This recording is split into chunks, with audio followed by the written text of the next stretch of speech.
just got this in from Beijing. Keir Starmer speaking after his meeting with Xi Jinping. Here it is. Your impressions of President Xi, is he someone you can do business with?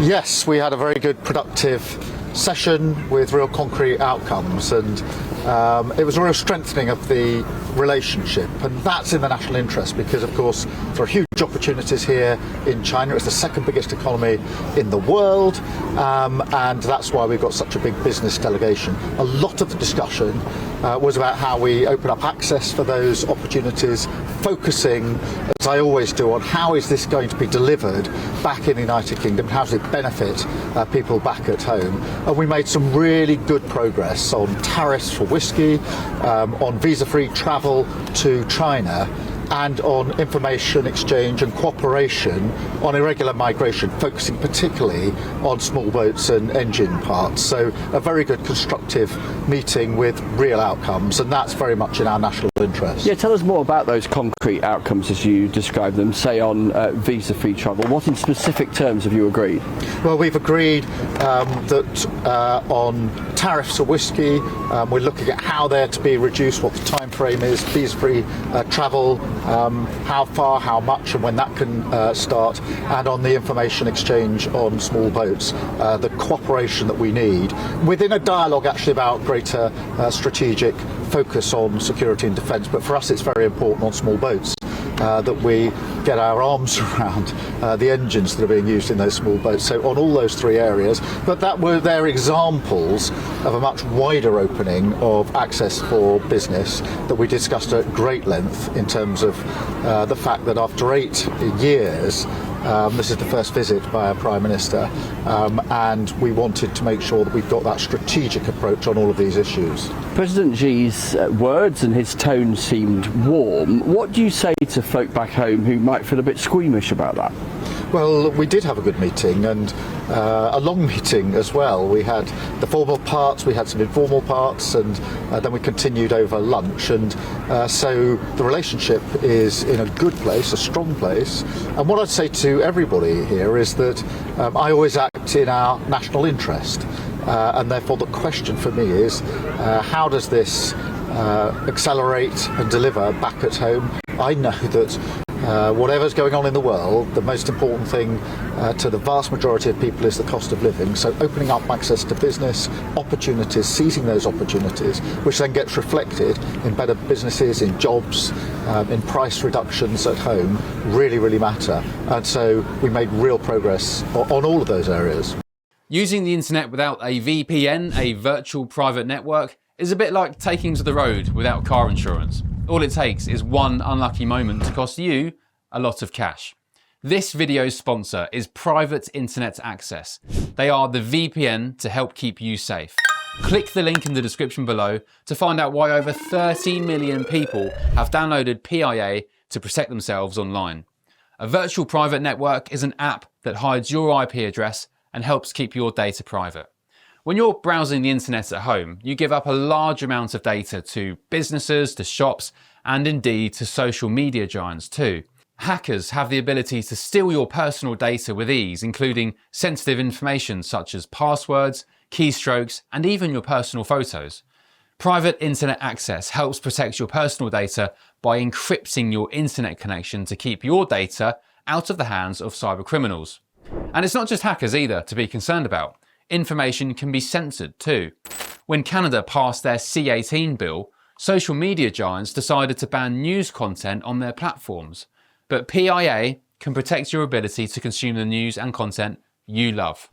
Private Internet Access is available for Windows users, Mac OS, Android, Linux, iOS, and you can use one PIA subscription to protect an unlimited amount of devices. And we've got a huge GB News discount for you too. Click the link in this video's description and you'll get a massive 83% off PIA. That's under £2 a month, the price of a coffee, and you'll get an extra 4 months completely free on top. Also, there's a 30-day money-back guarantee too. Visit piavpn.com/GB News to start protecting yourself digitally today.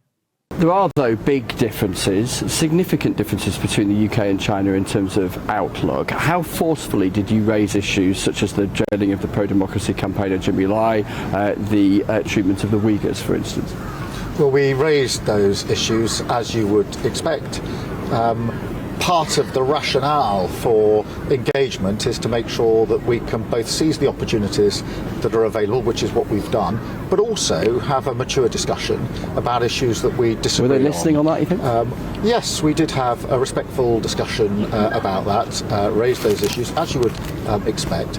But that, if you like, is part and parcel of the reason to engage. It is in our national interest, it gives us great opportunities, but it also gives us the opportunity to have those discussions about areas where we disagree.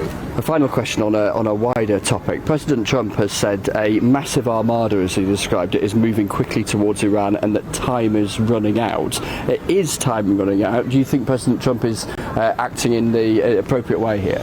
Well, the big issue, the big challenge here is to ensure that Iran doesn't get a nuclear program, and we're all absolutely agreed on that, and we're working with allies to that end, and that is the central focus of what I'm doing with our allies. And President Trump's actions the right ones? Well, we all agree that ensuring that Iran doesn't get that nuclear program is the number one priority, and that's what we're working on.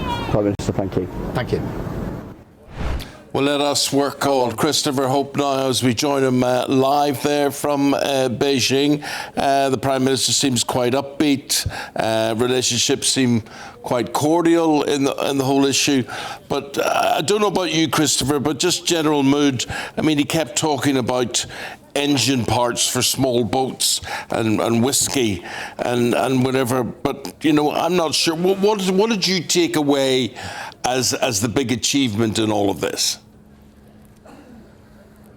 I think the fact that these two countries are talking, Eamon, it's the first visit for 8 years by a UK Prime Minister. They clearly are trying to engage properly with China for the first time since then. The Tories had this concern about China on security grounds, the Huawei row about that company being taken out of our 5G network in the UK, and then the spying on MPs or spying on people in number 10. All these issues are concerning. There's a security piece all the time with China. You come here, you have a burner phone, burner laptops. There are concerns about the Chinese state, how it might infiltrate anyone's IT. But despite that, it's the world's second largest and a fast growing economy. 300,000 jobs in the UK rely on China. So Keir Starmer is saying we need to step up and face into that area. Yes, these are small areas they're looking at. Visa-free travel there, some agreement on whiskey. We'll find out what that detail is shortly.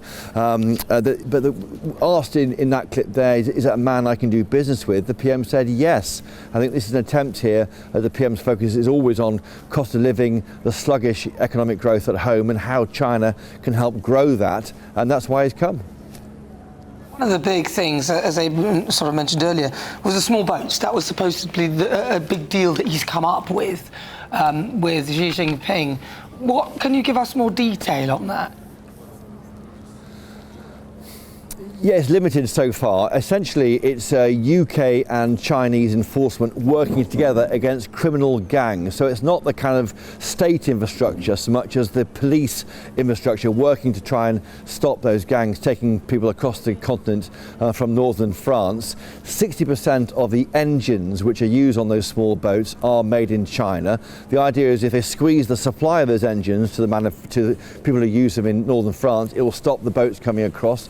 The boats are getting bigger. Lots of those parts are from Chinese manufacturers. They take as many as 100 migrants now in these so-called super boats. They're bringing them across the channel. They're trying to squeeze that supply to deal with that. We saw it in Germany with a deal to go into those big warehouses and stop those boats coming from Germany, and it's been successful there. It's a limited attempt, I think, at trying to deal with something of a high priority to the UK government. And the Keir Starmer says this: the deal will help cut off supply of boats at source, stopping crossings before lives are put at risk, and restoring control to our borders, working with the National Crime Agency. So again, the PM is here in China, but trying to focus on UK priorities. All right, Christopher Hope, thank you very much. That's Christopher, hope he's there in Beijing. Okay, we'll keep news coming in from China. We'll keep the lines open with Chris throughout the morning as things develop there. Up next, have you ever wondered what options are open to trans men and women who realise they've made a mistake when they've changed their gender? Well,